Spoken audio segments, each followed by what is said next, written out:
నమస్తే, welcome to hello doctor.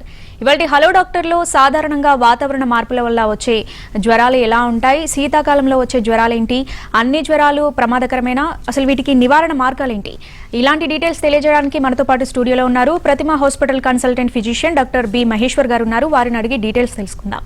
అలాగే మీరు కూడా ఇలాంటి సమస్యతో బాధపడుతుంటే స్క్రీన్ మీద డిస్ప్లే అవుతున్న నెంబర్కి కాల్ చేసి డాక్టర్ గారితో లైవ్లో మాట్లాడొచ్చు. Hello doctor, very good afternoon. నమస్కారం. ఈ సీజనల్గా వాతావరణ మార్పుల వల్ల వచ్చే జ్వరాలు ఏముంటాయంటారు?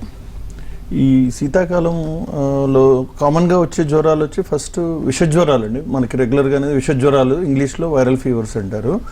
అవి కామన్గా వాటి లక్షణాలు వచ్చి ఫీవరు, తలనొప్పి, ఒళ్ళు నొప్పులు, ఆకలి సరిగ్గా లేకపోవడం, నీరసము, నిస్సత్తువ, ఇవి మెయిన్ కామన్ లక్షణాలు ఉంటాయి. శ్వాసకోశకు సంబంధించిన విష జ్వరాలు ఏంటంటే దగ్గు, జలుబు, రొంప, ముక్కు దిబ్బడిలాగా రావడము, ముక్కు కారడము, ఛాతి నొప్పి, కళ్ళె పడ్డము, ఇవి లక్షణాలు ఉంటాయి. అవి సేమ్ విష జ్వరాలు జీర్ణకోశానికి సంబంధించి వచ్చి వాంతులు, విరోచనాలు, కడుపు నొప్పి, ఈ లక్షణాలు ఉంటాయి. సో మిగతా జ్వరాలకు వస్తే మలేరియా, ఇప్పుడు దోమలు ఎక్కువగా ఉన్నాయి కాబట్టి మలేరియా, డెంగ్యూ జ్వరాలు కొంచెం ఇప్పుడు ఈ శీతాకాలంలో వచ్చే ఛాన్సెస్ ఎక్కువ ఉంటాయి. ప్లస్ ఇవి కాకుండా టైఫాయిడ్ జ్వరం కూడా ఈ మధ్య కామన్గానే చూస్తున్నాము మన క్లినికల్ ప్రాక్టీస్లో. టైఫాయిడ్లో కూడా సిమ్టమ్స్ ఏంటంటే కడుపు నొప్పి, వాంతులు, విరోచనాలు, ఇవి వచ్చే అవకాశం ఎక్కువ ఉంటుంది. మలేరియాలో స్పెసిఫిక్గా సిమ్టమ్స్ని బట్టి అంటే చలి జ్వరం రావడము, చెమటలు పట్టడం, ఇవి ఎక్కువ ఉంటుంది. డెంగ్యూ జ్వరంలో స్పెసిఫిక్ సిమ్టమ్స్ అంటే ఒళ్ళు నొప్పులు, తలనొప్పి, కళ్ళ వెనకాల రిట్రో ఆర్బిటల్ పెయిన్ అంటారు. సో ఇవి ఉంటే కొంచెం ఆ సజెషన్ అనమాట. బట్ ఓన్లీ వ్యాధి లక్షణాలు బట్టి మనము ఈ వ్యాధి అని చెప్పడానికి కొంచెం కష్టమే. కాకపోతే సిమ్టమ్స్ని బట్టి దాదాపు మనం ఒక ఐడియాకి రావచ్చు. ఓకే, అంటే రావడానికి మెయిన్ రీజన్స్ ఏంటంటారు? ఇమ్యూనిటీ లోపం వల్ల, అంటే సరిగ్గా ఫుడ్ తినకపోవడం వల్ల, ప్రోటీన్ లోపం వల్లనే వస్తుందంటారా? అంటే మనకి ఇప్పుడు మెయిన్గా వచ్చి మీరు అన్నట్టు కరెక్ట్ పాయింట్ అడిగారు మీరు. రిస్క్ ఫ్యాక్టర్ ఏంటంటే ఏజ్ ఎక్స్ట్రీమిటీస్. సో చిన్న పిల్లల్లో ఎక్కువగా వస్తాయి, మోర్ దాన్ 60 years ఉండే వాళ్ళలో ఎక్కువ వస్తుంది. BP, sugar, kidney problems, heart problems ఉండేవాళ్ళు, ఆస్తమా, సిఓపిడి అని ఉంటుంది, స్మోకర్స్లో వస్తుంది. ఇవన్నీ కూడా ఈ వ్యాధులు ఉండే వాళ్ళల్లో ఈ వైరల్ ఫీవర్స్ వచ్చే ఛాన్సెస్ ఎక్కువ ఉంటుంది. మలేరియా, డెంగ్యూకి వస్తే పరిశుభ్రత మెయింటైన్ చేయకుండా, చుట్టుపక్కల దోమలు చేరడం వల్ల, ఫాగింగ్ ఫ్రీక్వెంట్గా చేయనందువల్ల ఈ మలేరియా జ్వరము, డెంగ్యూ జ్వరము అటాక్ అయ్యే అవకాశం ఉంటుంది. ఓకే, అంటే మలేరియా, ఈ టైఫాయిడ్కి కామన్ సిమ్టమ్స్ ఉంటాయా లేదంటే డిఫరెంట్గా ఉంటుందా? మలేరియాలో మెయిన్ చలి జ్వరం ఉంటుందండి. చలి జ్వరము, చెమటలు పట్టడము, పీరియాడిక్ ఫీవర్ అంటారు. కొన్ని జ్వరాల్లో ఆల్టర్నేట్ డేస్ రావడం, కొన్ని జ్వరాల్లో 3 రోజులకు ఒకసారి జ్వరం రావడం అలా ఉంటుంది. టైఫాయిడ్లో ఏంటంటే మెయిన్గా జీర్ణకోశం సంబంధించిన సిమ్టమ్స్ ఉంటాయి. కడుపు నొప్పి, వాంతులు రావడము, విరోచనాలు అవ్వడము, అవి వచ్చే ఛాన్సెస్ ఎక్కువ ఉంటుంది. ఓకే, ఈ వింటర్ సీజన్లో ఆస్తమా పేషెంట్స్కి చాలా ఇబ్బంది అవుతూ ఉంటుంది. సో వాళ్ళు ఎట్లాంటి జాగ్రత్తలు తీసుకోవాలంటారు? ఆస్తమా పేషెంట్స్ మెయిన్గా ఏంటంటే ఫస్ట్ థింగ్ కాంప్లైన్స్, అంటే వాళ్ళు రెగ్యులర్గా వాడే మందులు కరెక్ట్గా వాడాలి. మెయిన్ ఇన్హేలర్స్ ఉంటాయి కదా, ఇన్హేలర్స్ అనేవి వాళ్ళకి రెగ్యులర్ డాక్టర్స్ ఏవైతే ప్రిస్క్రైబ్ చేస్తారో అవి క్రమం తప్పకుండా వాడాలి. అది వాడితే మెయిన్గా ఏంటంటే ఉన్న డిసీజ్ కంట్రోల్లో ఉంటుంది. ఫర్దర్గా వేరే విష జ్వరాలు వచ్చే ఛాన్సెస్ కూడా తక్కువగా ఉంటాయి. అదేవిధంగా షుగర్ కానీ, బీపీ కంట్రోల్లో కానీ, or heart problems regular medicines వాడుకుంటే షుగర్ ఎక్కువ అయినందువల్ల కూడా మనకి మీరు అన్నట్టు వ్యాధి నిరోధక శక్తి తగ్గి ఎక్కువ ఇన్ఫెక్షన్స్ వచ్చే ఛాన్సెస్ ఉంటాయి. ఓకే, పర్టికులర్గా వింటర్ సీజన్లో ఎక్కువగా వచ్చే వైరల్ ఫీవర్స్ ఏంటి? వైరల్ ఫీవర్స్ అంటే మెయిన్గా ఫ్లూ అంటారు కదా, మనకి ఇన్ఫ్లుయెన్జా అని వస్తాయి. అవి కాకుండా కోవిడ్, మనకి కరోనా వైరస్ ఇప్పుడు ఎలా ఉంది, ప్లస్ ఇప్పుడు 3rd cycle స్టార్ట్ అవుతుంది అంటున్నారు. దానికి బెస్ట్ ప్రివెన్షన్ వచ్చి మనకి వ్యాక్సిన్. కోవిడ్ వ్యాక్సిన్ కొంతమంది ఫస్ట్ డోస్ వేసుకొని సెకండ్ డోస్ వేసుకోకుండా అది కొంచెం నిర్లక్ష్యం వ్యవహరిస్తున్నారు. సో నిర్లక్ష్యం వదిలేసి 60% లేదంటున్నారు. సెకండ్ డోస్ వేసుకోలేదు, ఫస్ట్ డోస్ వేసి ఆపేశారని చెప్తున్నారు. సో సెకండ్ డోస్ కంపల్సరీగా వేసుకొని ఆ కోర్స్ కంప్లీట్ చేస్తే బాగుంటుంది అనేది మనకి మెయిన్గా అదే. అండ్ ఇన్ఫ్లుయెన్జాకి అయితే ఇయర్లీ వన్స్ వ్యాక్సిన్ ఉంటుందండి. అది వేసుకుంటే మీకు influenza as well as swine flu కూడా రాకుండా ప్రివెంట్ చేస్తుంది అది. ఓకే, మనకు సాధారణంగా ఫీవర్స్ వస్తూ ఉంటాయి మామూలుగా అప్పుడప్పుడు. ఇవి కాకుండా పర్టికులర్ సీజన్లో వచ్చే ఫీవర్స్కి వీటికి డిఫరెన్సెస్ ఏంటంటారు? ఇప్పుడు ఏదైనా కూడా ఇప్పుడు సీజనల్గా ఇప్పుడు వచ్చినా కూడా జ్వరంలో ఏంటంటే మెయిన్గా ఫస్ట్ 2 days మనము విశ్రాంతి తీసుకోవాలండి. ఫస్ట్ ఏం చేయాలంటే మనకి ఫస్ట్ విశ్రాంతి తీసుకోవాలి. విశ్రాంతి వల్ల ఏంటంటే 2 అడ్వాంటేజెస్. ఒకటి మనకి రికవరీకి హెల్ప్ అవుతుంది. రెండోది వచ్చి యాక్టివిటీ వల్ల టెంపరేచర్ పెరుగుతుంటుంది. మరి ఆ జ్వరం వల్ల టెంపరేచర్ పెరుగుతుందా, యాక్టివిటీ వల్ల జ్వరం పెరుగుతుందా అనేది మనకి అర్థం కాకుండా ఉంటుంది. అది కాకుండా హైడ్రేషన్ ప్రాపర్గా మెయింటైన్ చేయాలండి. వాటర్ లెవెల్స్, ద్రవ పదార్థాలు రెగ్యులర్గా తీసుకుంటుండాలి. Water, fruit juices and even soups కూడా తీసుకుంటూ ఉండాలి. ఎవ్రీ 1 hour ఒక గ్లాస్ ఆఫ్ వాటర్ అప్రాక్సిమేట్గా తీసుకుంటూ ఉంటే మనకి ఏంటంటే మెయిన్గా టెంపరేచర్ వల్ల ఫ్లూయిడ్ లాస్ ఉంటుంది. ఫ్లూయిడ్ లాస్ వల్ల ఏంటంటే మనకి బాడీలో ఫ్లూయిడ్ తగ్గిపోయినందువల్ల కళ్ళు తిరగడము, బీపీ డౌన్ అవ్వడము, దానివల్ల హాస్పిటల్లో అడ్మిట్ అవ్వాల్సి రావడము, కొన్నిసార్లు కళ్ళు తిరిగి పడిపోతారు, స్పృహ కోల్పోవడం అలా జరుగుతుంది. అవి అవాయిడ్ చేయాలంటే కొంచెం జాగ్రత్తగా విశ్రాంతి తీసుకోవడం. కొంతమంది విశ్రాంతి తీసుకోవడం అంటే ఆఫీస్కి లీవ్ పెట్టేసి మాల్స్కి తిరుగుతుంటారు. అలా చేయకూడదు. అలా చేయకుండా జాగ్రత్తగా విశ్రాంతి తీసుకొని ప్రాపర్ ఫ్లూయిడ్స్ మెయింటైన్ చేస్తే ఎక్కువ కాంప్లికేషన్స్ రాకుండా జాగ్రత్తగా. Welcome back. సార్, ఈ అన్ని ఫీవర్స్ డేంజరస్ అంటారా సార్? అది డేంజరస్ అంటే మనకి most of the fevers 80 to 90% of the fevers without treatment or without any blood test improve అయిపోతాయండి. యూజువల్గా 2 to 3 daysలో most of the viral fevers కానీ mild types of malaria fevers కానీ అవి తగ్గిపోతాయి.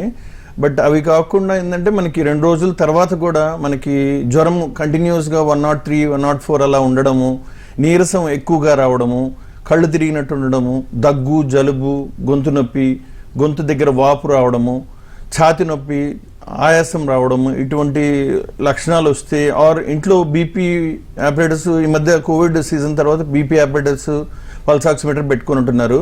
బీపీ 100/70 కంటే తగ్గిన ఆర్ సాచురేషన్ 95 కంటే తగ్గిన వెంటనే హాస్పిటల్కి వెళ్ళి డాక్టర్ని సంప్రదించడం బెటరు. సో వాళ్ళు ఆ పేషెంట్ని కానీ ఎగ్జామిన్ చేసి తగిన టెస్టులు రాయడము, టెస్ట్ని బట్టి మందులు రాయడము, ప్రిస్క్రైబ్ చేయడము ఇవి చేస్తారు. సో ఇవి కాకుండా డెంగ్యూ జ్వరంలో ఇంకో పాయింట్ ఏంటంటే బ్లడ్ స్కిన్ పైన బ్లడ్ రెడ్ డాట్స్ లాగా రావడము, దద్దుల్లాగా రావడము అవి వచ్చే ఛాన్సెస్ కూడా ఉంటాయండి.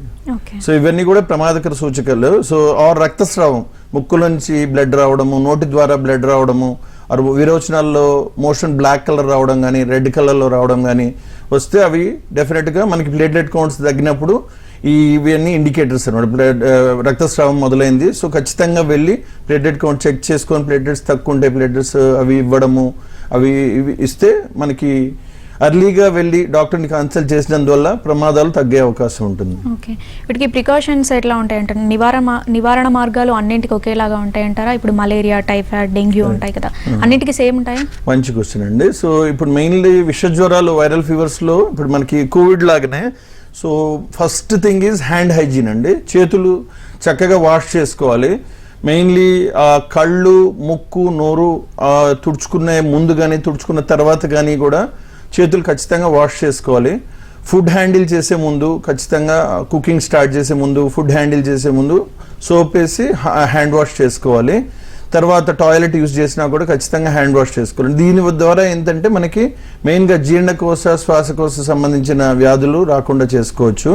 మలేరియా, డెంగ్యూ సంగతికి వచ్చి ఇది జనరల్ ఇష్యూ అనమాట. సో మస్కిటోస్ రాకుండా, మస్కిటో బ్రీడింగ్ ప్లేసెస్ లేకుండా చేసుకోవాలండి. ఇది మనకి మెయిన్గా వచ్చి ఓల్డ్ టైర్స్, రెఫ్రిజిరేటర్లో ట్రేస్, కూలర్స్ యూజ్ చేయకుండా ఉండే కూలర్స్లో వాటర్, స్టాగ్నెంట్ వాటర్ ఉంటుంది కదా, అది ఖచ్చితంగా రెగ్యులర్ ఇంటర్వెల్స్లో క్లీన్ చేసుకుంటూ ఉండాలి. దానివల్ల ఏముందంటే అక్కడ బ్రీడింగ్ అంటే మస్కిటో బ్రీడింగ్ జరగకుండా, దానివల్ల డెంగ్యూ, మలేరియా జ్వరాలు వ్యాప్తి జరగకుండా ఉంటుంది. టైఫాయిడ్ కూడా సేమ్ అండి. ఫుడ్, మెయిన్గా ఫుడ్ వల్ల స్ప్రెడ్ అవుతుంది. ఫుడ్ అండ్ వాటర్ వల్ల. వాటర్ ఖచ్చితంగా ఫిల్టర్ వాటర్ అయితే బెటరు. ఫిల్టర్ వాటర్ దొరకని అవకాశం లేని దగ్గర కాచి వడబోసిన నీళ్ళు తాగాలి. అండ్ ఫుడ్ కూడా వేడిగా ఉన్నప్పుడు తింటే వ్యాధులు వచ్చే ఛాన్సెస్ ఎక్కువ ఉంటుంది. స్టేల్ ఫుడ్ వల్ల కంటామినేట్ అయ్యి బ్యాక్టీరియా వచ్చి దానిపైన సల్మోనెల్లా టైఫీ అనేది బ్యాక్టీరియా అనమాట. సో బ్యాక్టీరియా వచ్చి దానివల్ల టైఫాయిడ్ వచ్చే ఛాన్సెస్ ఉంటుంది. అండ్ మోషన్ వెళ్ళి వచ్చినాక కూడా ఖచ్చితంగా సోప్తో, ఈవెన్ వాడికి మన హ్యాండ్లర్, ఫుడ్ హ్యాండ్లర్కి టైఫాయిడ్ ఉన్నా కూడా హ్యాండ్ వాషింగ్ కరెక్ట్గా సోప్తో చేస్తే వేరే వాళ్ళకి స్ప్రెడ్ చేయకుండా ఉండే అవకాశం ఉంటుందండి. ఓకే, అంటే ఫుడ్ విషయంలో ఎట్లాంటి ఫుడ్ తీసుకోవాలంటారు? ఫీవర్ వస్తే ఎక్కువగా రైస్ తినకూడదు అని అంటారు కదా, సో ఎట్లాంటి ఫుడ్ ప్రిఫర్ చేయాలంటారు? చాలా మంచి క్వశ్చన్ అండి ఇది. యాక్చువల్గా చెప్పాలంటే ఒక విధంగా ఇది మూఢనమ్మకం అనుకోవచ్చు. ఫుడ్ సంబంధించి కానీ, వాటర్ సంబంధించి కానీ, లిక్విడ్స్ సంబంధించి కానీ ఫుడ్ రెస్ట్రిక్షన్స్ ఏమీ లేవు యాక్చువల్గా. సో మరి ఖచ్చితంగా వాంతులు రావడము, జీర్ణశక్తి సరిగ్గా జీర్ణం కాకుండా పోవడం, తిన్న వెంటనే కడుపులో ఉబ్బరంగా అనిపించడం అట్లా ఉన్నప్పుడు కొంచెం ఆయిలీ ఐటమ్స్ అవాయిడ్ చేస్తే సరిపోద్దండి. ఫుడ్లో పెద్దగా రెస్ట్రిక్షన్ చేయాల్సిన అవసరం లేదు. ఇన్ఫ్యాక్ట్ వాళ్ళకి పప్పు దినుసులు, ఎగ్ కరెక్ట్గా తీసుకుంటే ఇమ్యూనిటీ పవర్ ఇంప్రూవ్ అయ్యి ఆ వ్యాధి నిరోధక శక్తి బాగా పెరుగుతుంది. దానివల్ల వ్యాధిలోంచి తొందరగా బయటపడే అవకాశం ఉంటుంది. వాట్ ఎవర్ పేషెంట్ విషెస్, అంటే పేషెంట్ ఏది కంఫర్టబుల్గా తీసుకోగలరో అవి తీసుకోవడానికి ఏం రెస్ట్రిక్షన్ ఏం లేదండి. సో లిక్విడ్స్ కూడా వాళ్ళు వాటర్ కానీ, కోకోనట్ వాటర్ కానీ, బటర్ మిల్క్ కానీ, ఫ్రూట్స్, ఫ్రూట్ జ్యూసెస్ ఏదైనా తీసుకోవచ్చు. ఓకే, ఇప్పుడు ఈ చికెన్ పాక్స్, చికెన్ గున్యా అని కూడా అంటారు కదా, వీటి సిమ్టమ్స్ ఎట్లా ఉంటాయి? చికెన్ పాక్స్ వేరు, చికెన్ గునియా వేరండి. చికెన్ పాక్స్ అంటే మామూలుగా వైరల్ ఇల్నెస్, అది మనగా కంటేజియస్ డిసీజ్ అనమాట. సో పిల్లల్లో యూజువల్గా వస్తుంటుంది, ఒకరికొకరు స్ప్రెడ్ అయ్యే అవకాశం ఉంటుంది. అది వైరస్ వల్ల వచ్చేది. చికెన్ గునియా అనేది వేరే వైరస్ అండి. చికెన్ గునియా అనేది వేరే వైరస్. దాంట్లో సిమ్టమ్స్ ఏంటంటే మెయిన్గా ఫీవరు, హెడ్ ఏక్, బాడీ పెయిన్స్, బ్యాక్ పెయిన్, కొంతమందిలో లాంగ్ టర్మ్ పెయిన్స్ ఉంటాయండి. అంటే కీళ్ళ నొప్పులు, వాతం లాగా ఉంటుంది. అవి కూడా మెయిన్ వైరస్ రిలేటెడే కాబట్టి మనకి జనరల్గా ఈ ప్రాపర్ కేర్ తీసుకుని, నేను ఇందాక చెప్పినట్టు ప్రాపర్ కేర్ తీసుకుంటే ఇవి కూడా రాకుండా చేసుకోవచ్చు. ఎస్పెషల్లీ చికెన్ పాక్స్ ఉన్న పిల్లలకి ఐసోలేట్ చేయాలి. ఐసోలేట్ అంటే స్కూల్ నుంచి ఆపేయడము, వేరే పిల్లలతో కలవనీయకుండా చేయడం వల్ల ఏమవుతుందంటే వేరే వాళ్ళకి పిల్లలకి ఎఫెక్ట్ అయ్యి వాళ్ళు ప్రమాదానికి గురి కాకుండా ఉంటుంది. అది అంటే ఈ చికెన్ పాక్స్ ఎందుకు వస్తుంది సార్, రీజన్ ఏంటి? వైరస్ అండి, వైరల్ ఇన్ఫెక్షన్. ఇది బేసిక్గా వైరల్ ఇన్ఫెక్షన్. మెయిన్గా దాంట్లో ఏంటంటే స్కిన్ పైన లీజన్స్ వస్తుంది. స్కిన్ పైన చిన్నగా దద్దుల్లాగా రావడము, దాంట్లో రసిలాగా కారడం వస్తుంది. ఆ రసి వేరే వాళ్ళకి, నార్మల్ హెల్తీ కిడ్స్కి కానీ టచ్ అయితే ఆటోమేటిక్గా వాళ్ళకి స్ప్రెడ్ అయిపోతుంది. దానివల్ల ఏమవుతుందంటే మనకి అందుకనే పర్సనల్ హైజీన్ మెయింటైన్ చేస్తూ అట్లా వచ్చిన పిల్లల్ని ఐసోలేట్ చేయాలి. సేమ్ కోవిడ్ లాగానే మనకి ఐసోలేట్ చేసేస్తే ఏమవుతుందంటే స్ప్రెడ్ ప్రివెంట్ చేయొచ్చు, వేరే పిల్లలు ఎఫెక్ట్ కాకుండా చూసుకోవచ్చు. అండ్ దీనికి ఇంకొకటి కూడా ఏంటంటే డయాబెటిక్ పేషెంట్స్ ఎవరైనా పెద్దోళ్ళు ఉంటే వాళ్ళకి కూడా కొంచెం రియాక్టివేట్ అయ్యే ఛాన్స్ ఉంటుంది. వాళ్ళకి ఏంటంటే ఈ చికెన్ పాక్స్ అనేది రియాక్టివేట్ అయ్యి హెర్పెస్ జోస్టర్ అని వస్తుంది, సర్పి అంటారు. అవి ఏంటంటే నర్వ్స్లో రియాక్టివేట్ అయినందువల్ల ఆ సర్పి అనే జబ్బు కూడా వస్తుంది. సో అవి కూడా కొంచెం మనకి ఈ జనరల్ హైజీన్ ప్రాపర్గా మెయింటైన్ చేసి ఐసోలేషన్ మెయింటైన్ చేయాలండి. చికెన్ పాక్స్లో మెయిన్గా ఐసోలేట్ చేయడం అంటే ఆ డిసీజ్ వైరస్ బయటకు రిలీజ్ అవుతూ ఉంటుంది ఫస్ట్ 4 to 7 days. ఆ 7 days వరకు పిల్లల్ని వేరే పిల్లలతో కలవనీయకుండా చేసుకోవాలి. ఈవెన్ అమ్మా నాన్న హ్యాండిల్ చేసేటప్పుడు కూడా కొంచెం కేర్ఫుల్గా హ్యాండ్ వాష్ చేసుకుంటూ జాగ్రత్తలు మెయింటైన్ చేస్తే అది స్ప్రెడ్ కాకుండా ఉంటుంది, వేరే వాళ్ళకి విస్తరించకుండా ఉంటుందండి. ఓకే, చికెన్ గున్యాలో కీళ్ళ వాతం, కీళ్ళ నొప్పులు వస్తాయి అని అంటున్నారు కదా, నార్మల్గా కూడా పెయిన్స్ వస్తూ ఉంటాయి. సో పెయిన్ కిల్లర్స్ వాడుతూ ఉంటారు. అట్లా వాడడం వల్ల ఇంకేమైనా రిస్క్ ఫ్యాక్టర్స్ పెరిగే ఛాన్సెస్ ఉంటాయా? ఖచ్చితంగా అండి. మనకి రెగ్యులర్గా లాంగ్ టర్మ్ పెయిన్ కిల్లర్స్ వాడడం అనేది ఖచ్చితంగా కొంచెం కాంప్లికేషన్స్ వస్తాయి. మెయిన్గా వచ్చి కిడ్నీస్ దెబ్బతినే అవకాశం ఉంటుంది. సో అందుకని without proper doctor guidance pain killers రెగ్యులర్గా వాడడం అనేది మంచిది కాదు. సో దానివల్ల మెయిన్ కాంప్లికేషన్స్ గ్యాస్ట్రిక్ ప్రాబ్లం కూడా వస్తుంది, ఆర్ కిడ్నీస్ డ్యామేజ్ అయ్యే అవకాశం ఉంటుంది. సో వాటిల్లో ఏంటంటే కొన్నిసార్లు కిడ్నీస్ డ్యామేజ్ ఎంత తీవ్రం అవుతుందంటే పేషెంట్కి డయాలసిస్ అవసరం పడి ఇంకా చాలా వాళ్ళకి ఎకనామికల్గా, ఫైనాన్షియల్గా దెబ్బతినే అవకాశం ఉంటుంది ఈ పెయిన్ కిల్లర్స్ వల్ల. సో ప్రాపర్ డాక్టర్ని కలవాలి. డాక్టర్ని కలిసి డాక్టర్ సలహా ప్రకారం ఎన్ని రోజులు తీసుకోవాలి, సో దీనికి ఆల్టర్నేటివ్స్ ఏంటి, పెయిన్ కిల్లర్స్కి ఆల్టర్నేటివ్స్ ఏమన్నా ఉన్నాయా, మందులు అవి ఏమన్నా వాడచ్చా లాంగ్ టర్మ్గా అనేది కొంచెం డిస్కస్ చేసుకొని వాళ్ళ సలహా ప్రకారం వాడితే మనకి కాంప్లికేషన్స్లో ల్యాండ్ కాకుండా ఉంటారు. ఓకే, సీజనల్గా కలరా కూడా వస్తుంది అంటారు కదా, ఈ కలరా సిమ్టమ్స్ ఎట్లా ఉంటాయి? బ్రేక్ కలర్ కూడా సేమ్ అండి, మనకి సేమ్ టైఫాయిడ్ టైపు జీర్ణకోశం సంబంధించినవి అదే కాబట్టి వాంతులు, విరోచనాలు ఉండడము, కడుపు నొప్పి రావడం ఇవి ఎక్కువగా ఉంటుంటాయి. సో ప్రివెన్షన్ అయితే సేమ్ అండి, మనకి ఫుడ్ హైజీన్ మెయింటైన్ చేయడం, హ్యాండ్ హైజీన్ అంటే హ్యాండ్ రెగ్యులర్గా వాష్ చేసుకోవడం అవి చేసుకోవాలి. సో అండ్ ఇవి రెగ్యులర్గా మెయింటైన్ చేస్తూ ఫుడ్ ప్రాపర్గా హ్యాండిల్ చేస్తే సరిపోతుందండి. కొలరా అటువంటివి కూడా రాకుండా చేసుకోవచ్చు.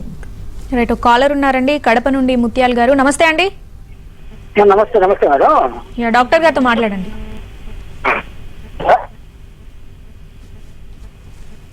హలో, నమస్తే సార్. నమస్తే అండి, చెప్పండి. జ్వరం వచ్చింది బాగా, అంటే 4 days కంటిన్యూగా వచ్చింది సార్. జ్వరం హై ఫీవర్ వచ్చింది ఒక్కసారిగా. ఓకే అండి. ఇక్కడ బ్లడ్ టెస్ట్ అంతా చేయించుంటే మలేరియా డెంగ్యూ లాంటివి ఏం లేదు, కానీ సిఆర్పి అనేది ఏదో 90 కానీ చూపించింది. బ్లడ్ లో ఇన్ఫెక్షన్ ఉంది చెప్పేసి ఇక్కడ కన్సల్టెంట్ డాక్టర్ గారు చెప్పారు సార్. ఓకే అండి. ఆ ట్రీట్మెంట్ అవి తీసుకున్నాము, అంటే తగ్గి 1 week మళ్ళీ 2 days నుంచి మళ్ళీ కొంచెం బాగా జ్వరం వచ్చింది సార్. అంటే అది ఏం ప్రాబ్లం ఏంటో అర్థం కావడం లేదు. ఓకే అండి సార్. అంటే ఇప్పుడు నాకు ప్రాబ్లం బాగా హెడ్ఏక్ ఉంది సార్. 2 ప్రాబ్లమ్స్ ఉన్నాయి.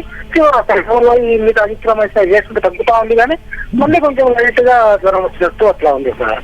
ఓకే, ఇప్పుడు మొత్తము ఎన్ని రోజుల నుంచి ఉందండి మీకు జ్వరము? సార్ మొత్తం ఎన్ని రోజులైంది స్టార్ట్ అయ్యి మీకు జ్వరం? జ్వరం ఇప్పుడు నాకు ఫ్రైడే నుంచి స్టార్ట్ అయింది. ఫ్రైడేనండి? అవును సార్. 15 days 15 back days. వచ్చింది. టోటల్ 15 days అండి? 10 days కిందట వచ్చిందండి. ఒక 1 week ఉందండి, తగ్గిపోయింది, బాగా నీరసం ఉంది. ఒక 4 days బాగున్నా సార్. 4-5 days బాగున్నా. లాస్ట్ ఫ్రైడే నుంచి అంటే Friday Saturday Sunday 3 days sir. Okay okay అండి. సో అలా తగ్గకుండా ఉంటే ఒకసారి మళ్ళీ మరి మీకు నియర్ బై ఉండే ఫిజిషియన్ ఒకసారి కలవండి. ఎందుకంటే ఫర్దర్గా బ్లడ్ టెస్ట్ ఏమన్నా అవసరం ఉంటుందేమో చూస్తారు. మీ వ్యాధి లక్షణాలు ఒకసారి డైరెక్ట్గా చూసినందువల్ల ఏమవుతుందంటే మనకి ఎక్కడ ఇన్ఫెక్షన్ ఉండే ఛాన్స్ ఉంటుంది. ఒకసారి పొట్టలో కూడా కొంచెంసార్లు ఇన్ఫెక్షన్ ఏమన్నా ఉంటే కూడా ఇలాగ జ్వరం తగ్గకుండా ఉంటుంది. ఈవెన్ ఇప్పుడు కోవిడ్ ఒకసారి కూడా రూల్ అవుట్ చేసుకోవాలండి. ఎందుకంటే సిఆర్పి ఎలివేషన్ ఉందన్నారు కాబట్టి కోవిడ్లో సిఆర్పి బాగా గ్రాస్గా ఎలివేట్ అవుతుంది. ఈవెన్ అదర్ డిసీజ్లో కూడా రావచ్చు, బట్ కోవిడ్ అనేది ఇప్పుడు సీజనల్గా ఉంది కాబట్టి అది కూడా ఒకసారి రూల్ అవుట్ చేసుకోవాలి. Welcome back. ఈ ఫ్లూ వ్యాక్సిన్ అనేది తీసుకుంటూ ఉంటారు కదా సార్, ఈ ఫ్లూ వ్యాక్సిన్ ఎవరైనా తీసుకోవచ్చా? ఏజ్ అనేది ఏమైనా లిమిట్ ఉంటుందా? మంచి క్వశ్చన్ అండి. యాక్చువల్గా ఇది ఫ్లూ వ్యాక్సిన్ అనేది కంపల్సరీగా తీసుకోవడం బెటర్ ఇప్పుడు. ఎందుకంటే మీకు మెయిన్గా asthma patients, sugar patients and COPD smokers వీళ్ళకి ఏంటంటే ఫ్లూ వచ్చే ఛాన్సెస్ ఎక్కువ ఉంటుంది. సో వాళ్ళైతే ఖచ్చితంగా యాన్యువల్లీ ప్రతి ఇయర్ ఒక కొత్త వ్యాక్సిన్ రిలీజ్ అవుతుంటుంది. And month of September, October ప్రతి ఇయర్ తీసుకున్నందువల్ల ఏమవుతుందంటే 1 year ప్రొటెక్షన్ ఉంటుంది. సో కాబట్టి ఎవ్రీ 1 year వీళ్ళు ఎస్పెషల్లీ హై రిస్క్ ఉండేవాళ్ళు ఖచ్చితంగా తీసుకోవాలి. అందరూ తీసుకున్నా కూడా మంచిదే, ఎందుకంటే మనకి ఎక్స్పోజ్ అవుతున్న ఎస్పెషల్లీ డాక్టర్స్ కానీ సిస్టర్స్ కానీ who are health care workers వాళ్ళకి ఎక్స్పోజర్ ఎక్కువ ఉంటుంది కాబట్టి ఖచ్చితంగా వాళ్ళకి తీసుకోవాలి. అదర్ హై రిస్క్ అంటే మీకు ఆస్తమా, డయాబెటీస్ ఉండేవాళ్ళు ఖచ్చితంగా తీసుకోవాలి. జనరల్ పబ్లిక్ కూడా ఎక్కువ ఇంటరాక్ట్ అయ్యేవాళ్ళు మీలాంటి యాంకర్స్ కానీ అటువంటి వాళ్ళు కూడా సో రెగ్యులర్గా తీసుకుంటే ఏమవుద్దంటే మనకి ఆ ప్రివెన్షన్ ఉంటుంది. ఎక్కువ ఫ్లూ వల్ల మనం హాస్పిటల్ అడ్మిట్ అయ్యి వెంటిలేటర్కి వెళ్ళడం అవి కూడా జరుగుతాయి. సో అంత తీవ్రంగా వెళ్లకుండా నార్మల్ ఒకవేళ ఇన్ఫెక్షన్ వచ్చినా కూడా తొందరగా రికవర్ అయ్యేటట్టు అది తోడ్పడుతుంది. ఈ డెంగ్యూలో డీప్గా వెళ్తే ఇప్పుడు ప్లేట్లెట్ కౌంట్ ఎంత ఉంటే మనం హాస్పిటల్లో అడ్మిట్ అవ్వాలి అంటారు? ఇది కామన్గా అడిగే క్వశ్చన్ అండి పేషెంట్స్ కూడా. సో నార్మల్ ప్లేట్లెట్ కౌంట్ వచ్చి 1.5 నుంచి 4 లక్షలు ఉంటుంది. సో మనకి 1 lakh వరకు సేఫ్ రేంజ్గా కన్సిడర్ చేస్తాం. 1 lakh కంటే తగ్గితే మనకి కొంచెం జాగ్రత్తగా ఎవ్రీడే అంటే మనకి ఎందుకంటే ప్లేట్లెట్స్ జీవితకాలం 24 hours అనమాట. ఎవ్రీ 24 hours మానిటర్ చేసుకోవాలి ప్లేట్లెట్ కౌంట్. అంటే డైలీ ప్లేట్లెట్ కౌంట్ చెక్ చేసుకొని ట్రెండింగ్ ఎలా ఉంది, తగ్గుతుందా పెరుగుతుందా అనేది చూసుకోవాలి. తగ్గుతున్నప్పుడు ఏంటంటే 75,000 కంటే తగ్గినప్పుడు ఖచ్చితంగా డాక్టర్కి వెళ్ళి కలవాలి. డాక్టర్ని వెళ్ళి కన్సల్ట్ చేస్తే అప్పుడు అడ్మిట్ చేయాల్సి వస్తుంది. ఎందుకంటే ఫర్దర్ ఫాల్ అయింది అనుకోండి, సపోజ్ ఏమీ బ్లీడింగ్ లేకుండా ఉంటే, రక్తస్రావం ఏమీ లేకుంటే మనం 20,000 వరకు 15-20,000 వరకు ప్లేట్లెట్ ట్రాన్స్ఫ్యూజన్ అనేది అవసరం పడదు. బట్ బ్లీడింగ్ ఎప్పుడైనా కూడా irrespective of the platelet count 1 lakh ఉన్నా 70,000 ఉన్నా ఎప్పుడైనా బ్లీడింగ్ అంటే నేను ఇందాక చెప్పినట్టు ముక్కులో నుంచి కానీ నోట్లో నుంచి కానీ ఆర్ మోషన్లో బ్లడ్ పోవడం కానీ ఇవేమన్నా జరిగితే అప్పుడు ప్లేట్లెట్ ట్రాన్స్ఫ్యూజన్ అనేది డాక్టర్ సలహా మేరకు స్టార్ట్ చేస్తారు. అది that is life saving. Because ఎందుకంటే బ్లీడింగ్ కంటిన్యూ అవుతూ ఉంటే it can lead to shock అని బీపీ డౌన్ అయిపోయి ప్రాణాంతకం అయ్యే ఛాన్స్ కూడా ఉంటుంది. ఓకే, ఈ డెంగ్యూ కావచ్చు, మలేరియా కావచ్చు, మెయిన్ గా దోమ వల్లనే వస్తుంది అంటారు కదా. సో ఎట్లాంటి జాగ్రత్తలు తీసుకోవాలి ఇంట్లో ఉన్నప్పుడు కానీ, బయటకు వెళ్ళినప్పుడు కానీ, ఈ చుట్టుపక్కల పరిసర ప్రాంతాలు ఎట్లా ఉంచుకోవాలంటే? అవును, మెయిన్ గా ఏంటంటే అదే మీ చుట్టూ ఉండే ప్రాంతాల్లో అంటే మెయిన్ గా ఈ డెంగ్యూ జ్వరం వచ్చి క్లీన్ స్టాగ్నెంట్ వాటర్ అంటే శుభ్రంగా ఉండే నీళ్లు ఎక్కడైనా నిలువ ఉండిపోతే అక్కడ వస్తుంది అనమాట, అక్కడ బ్రీడ్ అయ్యే ఛాన్సెస్ ఉంటుంది. సో మెయిన్గా వచ్చి ఈ టైర్స్, కోకోనట్స్ పాడేస్తారు కదా, కొబ్బరి బొండాలు అవి వాడి పాడేసినవి, వాటిల్లో వాటర్ చేరినందువల్ల మెయిన్గా అవి ఉత్పత్తి జరుగుతుంటాయి. అటువంటి ఏమి జరగకుండా టైర్స్, ట్యూబ్స్ కానీ ఫ్లవర్ పాట్స్లో కొంచెం వాటర్ స్టాగ్నెంట్ అయిపోతుంటాయి, అవన్నీ కూడా డిస్కార్డ్ చేస్తున్నాను రెగ్యులర్గా.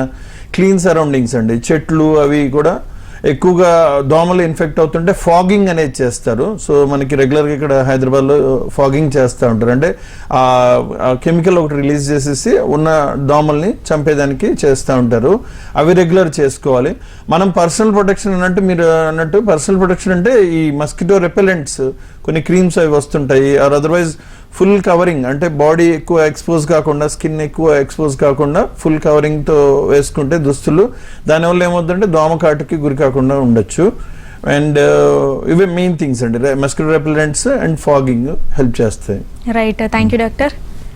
ఇది వాళ్ళ హలో డాక్టర్, నమస్తే.